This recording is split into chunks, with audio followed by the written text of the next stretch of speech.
বাংলাদেশ ও ভারতের সম্পর্কে চলমান টানপোড়েনের ক্রমবর্ধমান প্রভাব দেখা যাচ্ছে ক্রিকেটাঙ্গনে। এমন বাস্তবতায় বাংলাদেশের নামী কয়েকজন ক্রিকেটারের সঙ্গে স্পন্সরশিপ চুক্তি স্থগিত রাখার সিদ্ধান্ত নিয়েছে ভারতের শীর্ষ ক্রিকেট সরঞ্জাম নির্মাতা প্রতিষ্ঠান এসজি।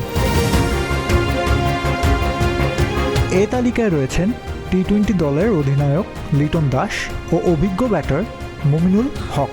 ভারতীয় সংবাদ মাধ্যম টাইমস অফ ইন্ডিয়া জানিয়েছে, এই খেলোয়াড়দের সঙ্গে চুক্তি নবায়নের আলোচনা চলছিল, তবে দুই দেশের সম্পর্কের বর্তমান উত্তেজনার কারণে পুরো প্রক্রিয়াটি ধীর গতিতে এগোচ্ছে। গত বছর বাংলাদেশের অস্থিরতা শুরু হওয়ার পর ভারতীয় আরেক ক্রীড়া সামগ্রী প্রস্তুতকারী প্রতিষ্ঠান সেরিন স্পোর্টস ইন্ডাস্ট্রিজ 4 থেকে 5 জন শীর্ষ বাংলাদেশি ক্রিকেটারের সঙ্গে চুক্তি বাতিল করে। এমন বাস্তবতায় বিশেষজ্ঞরা বলছেন, সম্পর্ক স্বাভাবিক হলে ভবিষ্যতে পরিস্থিতি পরিবর্তন হতে পারে।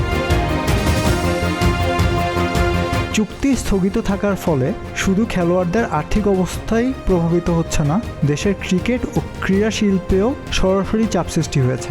গত 6 মাস ধরে বাংলাদেশের এসজির ক্রিকেট সরঞ্জাম সরবরাহ বন্ধ রয়েছে। এক সময় বাংলাদেশের কারখানায় উৎপাদিত বিপুল পরিমাণ ক্রীড়া পোশাক ও সরঞ্জাম ভারতীয় বাজারে রপ্তানি হতো, প্রায় 1 বছর ধরে তাও অচল।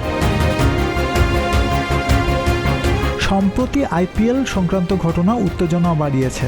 ভারতীয় cricket board BCCI Kolkata knight রাইডার্সকে বাংলাদেশি পেসার মোস্তাফিজুর রহমান ছেড়ে দিতে নির্দেশ দিলে পরিস্থিতি আরও জটিল হয়। গত নভেম্বরের নিলামে কেকেআর মোস্তাফিজকে 9 কোটি 20 লাখ রুপিতে দলে ভেড়ায়।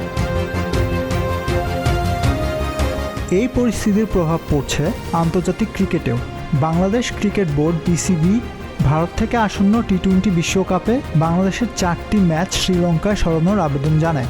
যদিও বিসিবি এ বিষয়ে দুবার আনুষ্ঠানিকভাবে আইসিসিকে অনুরোধ করেছে, আইসিসি এখনও চূড়ান্ত সিদ্ধান্ত গ্রহণ করেনি। সাকিব রশিদ, প্রতিদিনের বাংলাদেশ।